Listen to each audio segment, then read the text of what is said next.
Vastu secrets के सभी दर्शकों को महाशिवरात्रि की अनंत शुभकामनाएं। दोस्तों, आज की ये वीडियो आपके लिए बेहद ही लाभप्रद होने वाली है, क्योंकि आज के इस वीडियो में हम आपको महाशिवरात्रि से जुड़ी हर एक बात बताने वाले हैं। जैसे कि साल 2026 में महाशिवरात्रि का शुभ दिन कब पड़ने जा रहा है, महाशिवरात्रि के दिन आपको क्या करना चाहिए, क्या नहीं, साथ ही साथ जानेंगे कुछ ऐसे विशेष उपाय के बारे में जिसे महाशिवरात्रि के दिन यदि आप कर लेते हैं तो निश्चित तौर पर आपको भगवान भोलेनाथ की विशेष कृपा प्राप्त होगी। क्योंकि दोस्तों, शास्त्रों में ऐसा कहा गया है कि इस दिन किया गया कोई भी उपाय कभी भी निष्फल नहीं जाता। मतलब इस दिन किया गया सिर्फ एक विशेष उपाय आपकी किस्मत बदल देगा। साथ ही हम आपको एक ऐसी खास चीज के बारे में बताने वाले हैं जिसे यदि आप इस महाशिवरात्रि के दिन शिवलिंग से उठा लेते हैं तो मान के चलिए कि अब आपके जीवन में आने वाले सभी दिन आपके लिए बेहद मंगलकारी साबित होंगे। भक्तों, अगर आज की इस वीडियो को आपने पूरा देख ली तो मानकर चलिए आपका दुर्भाग्य सौभाग्य में परिवर्तित हो जाएगा। जो भी दुख दर्द परेशानियों अभी आपके जीवन में चल रही है, वो सभी समस्याएं तत्काल रूप से समाप्त हो जाएंगी। तो चलिए जानते हैं हम एक एक कर सभी उपायों के बारे में। लेकिन उससे पहले यदि आप भी इस महाशिवरात्रि अपने जीवन में भगवान श्री भोलेनाथ जी की विशेष कृपा प्राप्त करना चाहते हैं तो कमेंट सेक्शन में जय भोलेनाथ जरूर लिख दें, और साथ ही साथ आप अपनी राशि भी कमेंट में बता दें ताकि हम आपके राशि के अनुकूल उपाय आपको कमेंट के रिप्लाई में बता दें, जिससे आपको भगवान भोलेनाथ जी की अद्भुत कृपा प्राप्त हो सके। तो दोस्तों, थोड़ा वक्त निकालकर इस वीडियो को शुरू से लेकर अंत तक पूरा जरूर देखना। बहुत ही लाभप्रद वीडियो होने वाला है ये। तो चलिए सबसे पहले हम आपको बता देते हैं कि महाशिवरात्रि की डेट टाइम क्या है, फिर हम आपको बारी बारी से सभी जानकारी बताते हुए चलेंगे। भक्तों, महाशिवरात्रि हर साल फाल्गुन माह के कृष्ण पक्ष की चतुर्दशी तिथि को मनाई जाती है। इस वर्ष साल 2026 में महाशिवरात्रि पंचांग के अनुसार 15 फरवरी 2026 को शाम 5:04 पर फाल्गुन माह के शुक्ल पक्ष की चतुर्दशी तिथि का प्रारंभ होगा। वही 16 फरवरी को शाम 5:34 पर चतुर्दशी तिथि का समापन होगा, जिस वजह से उदया तिथि के अनुसार इस साल महाशिवरात्रि का त्योहार एवं व्रत 15 फरवरी दिन रविवार को किया जाएगा। वही पारण अगले दिन 16 फरवरी को किया जाएगा। दोस्तों, वैसे तो हर महीने एक शिवरात्रि आती है जिसे कि हम मासिक शिवरात्रि कहते हैं, लेकिन फाल्गुन माह के चतुर्दशी तिथि को आने वाली शिवरात्रि को हम महाशिवरात्रि कहते हैं, क्योंकि ये दिन सनातन धर्म के सभी अनुयायियों के लिए अत्यंत महत्वपूर्ण है, जिसे भगवान शिव और देवी गौरी के विवाह समारोह के रूप में मनाया जाता है। पौराणिक कथाओं के अनुसार प्राचीन काल में फाल्गुन मास की कृष्ण पक्ष की चतुर्दशी के ही दिन भगवान शिव और देवी माता पार्वती एक दूसरे के साथ परिणय सूत्र में बंधे थे, जिसे शिव शक्ति के मिलन के अद्भुत दिन के रूप में जाना जाता है। दोस्तों, यदि आप इस दिन भगवान भोलेनाथ एवं मैया पार्वती की पूजा आराधना करके उन्हें प्रसन्न करना चाहते हैं तो आपको सही मुहूर्त पर पूजा करना बेहद आवश्यक है। हर वर्ष महाशिवरात्रि की पूजा में 4 बेहद ही खास मुहूर्त होते हैं। इन पहर में पूजन से धर्म, अर्थ, काम और मोक्ष की प्राप्त होती है। दोस्तों, यदि आपको अपने जीवन में धन की तंगी है, आपका व्यापार अच्छा नहीं चल रहा, या यदि आपके घर में पैसा आता तो बहुत है लेकिन पैसों में ठहराव नहीं है, यानी कि अगर महीने के अंत तक आपके हाथ खाली हो जाते हैं, तो ये उपाय आपके लिए बेहद प्रभावशाली होने वाला है। तो देखिए दोस्तों, इस उपाय के लिए आपको महाशिवरात्रि पर रात में अपने घर के नजदीकी शिव मंदिर में जाकर भगवान भोलेनाथ जी के शिवलिंग के पास एक घी का दीपक प्रज्वलित करना है। शिव महापुराण के अनुसार कुबेर देव ने पूर्व जन्म में एक बार रात के समय शिवलिंग के पास रोशनी की थी। इसी वजह से अगले जन्म में वे देवताओं के कोषाध्यक्ष बने। इसी प्रकार से अगर आप भी शिवलिंग के पास दिया जलाएंगे तो निश्चित तौर पर आपको अपने जीवन में धन की प्राप्ति होगी। चलिए दोस्तों, अब हम जानते हैं महाशिवरात्रि की पूजा विधि। देखिए दोस्तों, इस दिन सुबह उठकर सबसे पहले आप स्नान आदि शुद्धि से निवृत्त होने के बाद साफ वस्त्र धारण कर ले और फिर भगवान शिव के मंदिर जाकर, या यदि आपने अपने घर में ही भगवान भोलेनाथ की छोटी सी शिवलिंग स्थापित कर रखी हो तो रुद्राभिषेक जरूर करें। लेकिन भगवान शिव की पूजा करने से पहले चंदन या भभूत 3 उंगलियों में लगाकर सिर के बाईं ओर से दाईं ओर की तरफ त्रिपुंड लगाएं, क्योंकि बिना त्रिपुंड लेपन किए शिव का अभिषेक करना बहुत फलदायी नहीं होता है। भगवान का अभिषेक करने के बाद उन्हें भी त्रिपुंड जरूर लगाएं। इससे आरोग्य और प्रसन्नता की प्राप्ति होती है। शिवलिंग का अभिषेक शिव पुराण में बताया गया है कि दूध, दही, घी, शहद और गंगा जल से अभिषेक करने पर भगवान भोलेनाथ अति प्रसन्न होते हैं। अगर आप इनमें से कोई वस्तु नहीं अर्पित कर पाते तो केवल जल में गंगा जल मिलाकर ही शिव जी का भक्ति भाव से अभिषेक करते हुए महामृत्युंजय मंत्र का जप करते रहना चाहिए। मंत्र है ओम त्रयंबकम यजामहे सुगंधिम पुष्टिवर्धनम उर्वारुकमेव बंधना मृत्युमुक्षीय मामृतात्। ये बहुत ही शक्तिशाली मंत्र है दोस्तों, इसलिए इस मंत्र का उच्चारण आपको जरूर करना चाहिए। साथ ही साथ दोस्तों, शिव जी की पूजा में बेल के पत्तों का बड़ा ही महत्व है। बेल को साक्षात शिव स्वरूप बताया गया है। महाशिवरात्रि व्रत की कथा में बताया गया है कि एक शिकारी वन्य जीवों के डर से बेल के वृक्ष पर रात भर बैठा रहा और नींद ना आए, इसलिए बेल के पत्तों को तोड़कर नीचे फेंकता रहा। संयोगवश उस स्थान पर शिवलिंग था। रात भर बेल के पत्ते उस शिवलिंग पर गिराते रहने से भगवान शिव प्रकट हो गए और व्यक्ति मोक्ष का अधिकारी बन गया। शिव पुराण में कहा गया है कि 3 पत्तों वाला शिवलिंग जो कट फटा ना हो, उसे शिवलिंग पर चढ़ाने से व्यक्ति पाप मुक्त हो जाता है। वैसे तो एक बेलपत्र अर्पित करने से ही भोलेनाथ प्रसन्न हो जाते हैं, लेकिन संभव हो तो 11 या 51 बेलपत्र जरूर चढ़ाएं। महाशिवरात्रि पर मंदिर जाएं तो पूजा में ना करें, ये क्षति से बचाएगा। वही भगवान शिव की पूजा में अक्षत के प्रयोग को महत्वपूर्ण बताया है। शिवलिंग के ऊपर अटूट चावल जरूर चढ़ाएं। अगर संभव हो तो पीले रंग के वस्त्र में अटूट चावल 1.25 मुट्ठी रखकर शिव जी का अभिषेक करने के बाद शिवलिंग के पास रख दें। इसके बाद महामृत्युंजय मंत्र अथवा ओम नमः शिवाय मंत्र का जितना अधिक संभव हो जप करें। इस विधि से शिवलिंग की पूजा गृहस्थ के लिए शुभ माना गया है। इससे आर्थिक समस्या दूर होती है। शिवजी की पूजा में रखे ध्यान। शिव जी का अभिषेक करने के लिए बहुत से भक्त दूध का प्रयोग करते हैं। अगर आपके पास कच्चा दूध मौजूद हो तभी शिव जी का अभिषेक दूध से करें। उबला हुआ और पैकेट वाला दूध पूजा में प्रयोग नहीं करना चाहिए। शिव पूजा में कच्चे दूध का ही प्रयोग करने का नियम बताया गया है। उबले हुए दूध से प्रयोग करने की बजाय ठंडे जल से ही पूजा करना उत्तम है। वही दोस्तों, इस दिन यदि आप स्फूर्ति से निर्मित या पारा से निर्मित भगवान भोलेनाथ की शिवलिंग को यदि अपने घर के अंदर रखकर उनकी विधिवत पूजा करते हैं, उनका अभिषेक करते हैं, तो आपके घर परिवार के सभी सदस्यों पर भगवान भोलेनाथ की असीम कृपा बरसेगी। चलिए दोस्तों, हम जानते हैं उन गलतियों के बारे में जैसे कि आपको महाशिवरात्रि के दिन करने से बचना चाहिए। दोस्तों, महाशिवरात्रि के दिन काले या नीले रंग के वस्त्र धारण करने से आपको बचना चाहिए, क्योंकि इस दिन काले कपड़े सिर्फ और सिर्फ अघोरियों के लिए होते हैं। गृहस्थ लोगों को इस दिन हल्के नीले या सफेद रंग के कपड़े पहनने चाहिए, या आप इस दिन पीले, लाल या हरे रंग के वस्त्र भी धारण कर सकते हैं। महाशिवरात्रि पर अन्न का सेवन ना करें। आप चाहे तो दूध या फलों का सेवन कर सकते हैं। साथ ही इस बात का ख्याल भी रखें कि आप सूर्यास्त के बाद कुछ भी खाएं।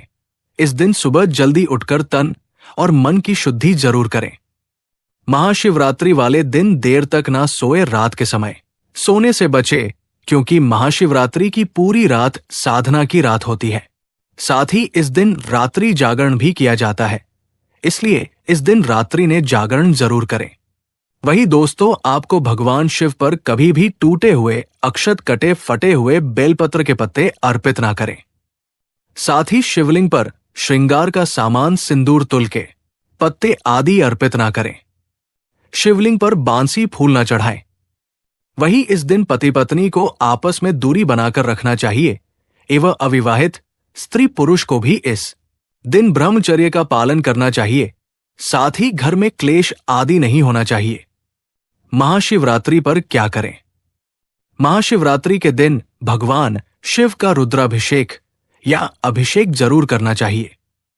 आप ओम नमः शिवाय इस दिन रात्रि जागरण के दौरान भगवान शिव को भजन और मंत्रों का जप करना चाहिए। यदि आप शिवलिंग की स्थापना करना चाहते हैं तो ये दिन बहुत ही उत्तम माना जाता है। इस दिन स्फटिक या पारद शिवलिंग की स्थापना घर में करें। इस दिन बेलपत्र के पेड़ के नीचे स्नान करना बहुत ही लाभदायक है। शिव पुराण में बताया गया है कि बेल वृक्ष के नीचे स्नान करने से कई जन्मों के पाप कट जाते हैं। यदि बेल का पेड़ ना मिले तो आप बेल पत्र सिर पर रखकर भी स्नान कर सकते हैं।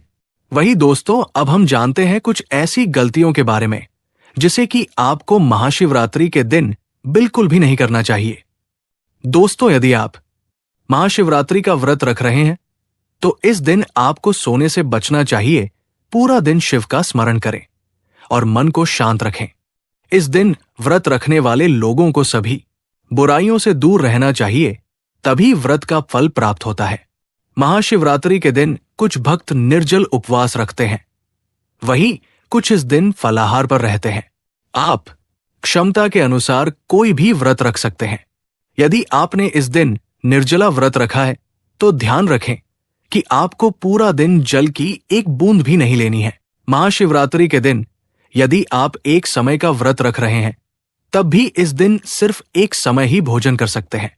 महाशिवरात्रि के दिन व्रत रखने वाले लोग शाम के समय शिवजी की पूजा के बाद ही भोजन करें। वही जो लोग पूर्ण रात्रि व्रत रखते हैं वो चारों प्रहर की पूजा करने के बाद अगले दिन सूर्योदय पर ही व्रत का पारण करें। साथ ही इस बात का भी ध्यान रखें कि इस व्रत में पूजा के दौरान पार्थिव शिवलिंग पर चढ़ा प्रसाद ग्रहण ना करें। मिट्टी, पत्थर और चीनी मिट्टी से बने शिवलिंग पर अर्पित किया प्रसाद नहीं खाना चाहिए, क्योंकि ये चंडेश्वर का अंश होता है। इस चीज से ना करें। शिवलिंग का अभिषेक महाशिवरात्रि के दिन शिवलिंग की पूजा करते समय ध्यान रखें कि शंख से अभिषेक ना करें। पौराणिक कथाओं के अनुसार भगवान शिव ने शंखचूर नामक राक्षस का अंत किया था, जिसकी वजह से शिवलिंग का अभिषेक शंख से नहीं किया जाता है। भगवान शिव की पूजा में शंख का रखना भी वर्जित बताया गया है। परिक्रमा करते समय इस बात का रखें ध्यान, महाशिवरात्रि की पूजा के बाद शिवलिंग की पूरी परिक्रमा ना करें। शिवलिंग की परिक्रमा हमेशा आधी की जाती है, ऐसा लिंग पुराण और शिव पुराण में बताया गया है। बताया जाता है कि शिवलिंग की परिक्रमा में जलाधारी से गिरने वाला जल को लांघा नहीं जाता है। आधी परिक्रमा को चंद्रकार परिक्रमा कहते हैं, ऐसा पुराणों में बताया गया है। बेलपत्र चढ़ाते समय इस बात का रखें ध्यान, महाशिवरात्रि के दिन शिवलिंग पर बेलपत्र चढ़ाते समय हमेशा ध्यान रखें कि वह टूटे फूटे या कटी फटी ना हो। बेलपत्र में 3 पत्र पूरे हो। बेलपत्र में 3 पत्तियों को ही एक माना जाता है। वही अगर 3 पत्ते से ज्यादा बेलपत्र मिले तो ये दुर्लभ माना जाता है। साथ ही बेलपत्र जिस तरह चिकना हो उसी तरह से शिवलिंग को अर्पित करें। शिवलिंग पर ना चढ़ाएं। ये चीजें भगवान शिव की पूजा में हमेशा ध्यान रखें कि हल्दी ना चढ़ाएं, लेकिन आप पीला चंदन चढ़ा सकते हैं। हल्दी के साथ साथ सिंदूर व रोली भी अर्पित ना करें। हल्दी, कुमकुम, सिंदूर व रोली का तत्व स्त्री संबंधित है और शिवलिंग पुरुष तत्व है। इसलिए महाशिवरात्रि पर भगवान शिव की पूजा की थाली में इन चीजों को ना रखें।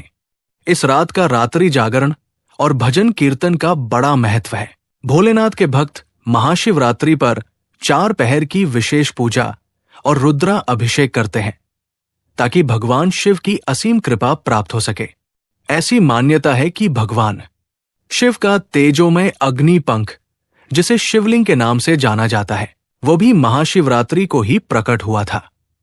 शिवरात्रि के दिन ही शिव जी की इच्छा से सृष्टि का आरंभ हुआ माना जाता है और प्रलय काल आने पर महाशिवरात्रि के दिन ही संपूर्ण सृष्टि भगवान शिव में समा जाएगी। ऐसे भोले बाबा जो दया के भंडार हैं और किसी को खाली हाथ नहीं जाने देते, उनके आशीर्वाद पाने के लिए पूजा के शुभ मुहूर्त इस प्रकार है। 15 फरवरी रविवार को ब्रह्मा मुहूर्त सुबह 5, 17 से 6, 8 तक सूर्योदय सुबह 7 बजे सूर्यास्त, शाम 6, 11 पर सर्वार्थ सिद्धि योग सुबह 7 बजे से शाम 7, 48 तक अमृतकाल दोपहर 12, 59 से 2, 41 तक राहुकाल शाम 4, 47 से 6, 11 तक भद्रा शाम 5, 4 से 16 फरवरी सुबह 5, 23 तक पाताल लोक में वास। पूजा के 4 पहर पहला पहर पूजा शाम 6, 11 से 9, 23 तक दूसरा पहर रात 9:23 से मध्य रात्रि 12, 35 तक तीसरा पहर रात 12:35 से सुबह 3, 47 तक चौथा पहर 16 फरवरी सोमवार सुबह 3, 37 से 6, 59 निशिता काल पूजा 15 फरवरी रविवार की रात 12, 9 से 16 फरवरी सोमवार की रात 1 तक। व्रत और पारण विधि। व्रत सुबह सूर्योदय से अगले दिन के सूर्योदय तक किया जाता है। बहुत से लोग निराहार और निर्जल रहकर व्रत रखते हैं, तो कुछ लोग एक समय फलाहार ग्रहण करते हैं। जिन्हें पूर्ण सामर्थ्य नहीं है, वे शुभ मुहूर्त में पूजा करके पुण्य प्राप्त कर सकते हैं। व्रत का पारण 16 फरवरी सोमवार को सुबह 6, 59 से दोपहर 3, 24 के बीच किया जाएगा। भगवान शिव को अर्पित प्रसाद ग्रहण करने के बाद सात्विक भोजन लिया जा सकता है। साथ ही दोस्तों, इस दिन शिव पुराण में दी गई महाशिवरात्रि व्रत की कथा का श्रवण करने से व्यक्ति के ऊपर भगवान भोलेनाथ की असीम अद्भुत कृपा बरसती है। दोस्तों, पूर्व काल की बात है, चित्रभानु नामक एक शिकारी था। वो शिकार करके अपने परिवार का पालन पोषण करता था। उस शिकारी पर साहूकार का काफी कर्ज था, लेकिन वो उसका कर्ज समय पर नहीं चुका पाया। फिर साहूकार ने शिकारी को शिव मठ में बंदी बना लिया। जिस दिन उसे बंदी बनाया गया उस दिन शिवरात्रि थी। चतुर्दशी के दिन उसने शिवरात्रि व्रत की कथा सुनी और शाम होते ही साहूकार ने उसे अपने पास बुलाया और ऋण चुकाने के बारे में कहा। उसके बाद वह फिर शिकार की खोज में निकला। बंदी गृह में रहने के कारण वो बहुत भूखा था। शिकार की तलाश में वो बहुत दूर निकल आया। अंधेरा होने पर उसने जंगल में ही रात बिताने का फैसला किया और एक पेड़ पर चढ़ गया। उस पेड़ के नीचे शिवलिंग था जो बेल पत्र के पत्तों से ढका हुआ था। शिकारी को उसके बारे में जानकारी नहीं थी। पेड़ पर चढ़ते समय उसने जो टहनियां तोड़ी वो शिवलिंग पर गिरती रही। इस तरह से भूखे प्यासे रहकर शिकारी का शिवरात्रि का व्रत हो गया और शिवलिंग पर बेलपत्र भी चढ़ गए। रात के समय एक हिरनी पानी पीने तालाब पर आई। शिकारी जैसे ही उसका शिकार करने जा रहा था, तभी हिरनी बोली, मैं गर्भवती हूं, शीघ्र ही प्रसव करूंगी। तुम एक साथ 2 जीवों की हत्या करोगे। मैं बच्चे को देकर तुरंत तुम्हारे सामने आ जाऊंगी, तब मुझे मार लेना। शिकारी ने हिरनी को जाने दिया। इस दौरान अनजाने में कुछ बेलपत्र शिवलिंग पर गिर गए। इस तरह उसने अनजाने में प्रथम प्रहर की पूजा भी संपन्न कर ली। कुछ देर बाद एक हिरनी उधर से निकली। जैसे ही शिकारी उसे मारने के लिए धनुष बाण चढ़ाया तो हिरनी ने विनम्रता पूर्वक निवेदन किया, शिकारी में थोड़ी देर पहले ही ऋतु से निवृत्त हुई हूं, कामाविर हूं, अपने प्रिय की तलाश में हूं, अपनी पति से मिलकर मैं तुम्हारे पास आ जाऊंगी। शिकारी ने उसे भी जाने दिया। रात का आखिरी पहर बीत रहा था, तब भी कुछ बेलपत्र शिवलिंग पर जा गिरे। ऐसे में शिकारी ने अनजाने में ही अंतिम प्रहर की पूजा भी कर ली। इस दौरान वहां एक हिरनी अपने बच्चों के साथ आई। उसने भी शिकारी से निवेदन किया और शिकारी ने उसे जाने दिया। इसके बाद शिकारी के सामने एक हिरण आया। शिकारी ने सोचा, अब तो मैं इसे यहां नहीं जाने दूंगी, इसका शिकार करूंगी। तब हिरण ने उससे निवेदन किया कि मुझे कुछ समय के लिए जीवन दान दे दो। शिकारी ने पूरा रात की घटना उस हिरण को सुना दी। तब हिरण ने कहा कि जिस तरह से तीनों पत्नियां प्रतिज्ञाबद्ध होकर गई है, मेरी मृत्यु से अपने धर्म का पालन नहीं कर पाएंगी। जैसे तुमने उन्हें विश्वा पात्र मानकर छोड़ा है, मुझे भी जाने दो। मैं उन सबके साथ तुम्हारे सामने शीघ्र ही उपस्थित होता हूं। अनजान में ही शिवरात्रि की पूजा पूर्ण हो गई, लेकिन अनजाने में हुई पूजा का परिणाम उसे तत्काल मिला। थोड़ी देर बाद हिरण और उसका परिवार शिकारी के सामने आ गया। उन सभी को देखकर शिकारी को बहुत ग्लानि हुई और उसने पूरे परिवार को जीवन दान दे दिया। अनजाने में शिवरात्रि व्रत का पालन करने पर भी शिकारी को मोक्ष की प्राप्ति हुई। जब मृत्यु काल में यमदूत जीव को ले जाने आए तो शिव गणों ने उन्हें वापस भेज दिया और उसे शिवलोक ले गए। शिव जी की कृपा से चित्रभानु अपने पिछले जन्म को याद रख पाए, शिवरात्रि के महत्व को जानकर उसका अगले जन्म में भी पालन कर पाए। तो भक्तों, आशा करते हैं आज की दी गई जानकारी आप सभी को पसंद आई होगी। पसंद आई हो तो वीडियो को लाइक कीजिए और साथ ही कमेंट बॉक्स में हर हर महादेव लिखना ना भूले। इसी तरह से व्रत से संबंधित वीडियो को देखना चाहते हैं तो हमारे चैनल को सब्सक्राइब ही जरूर करें।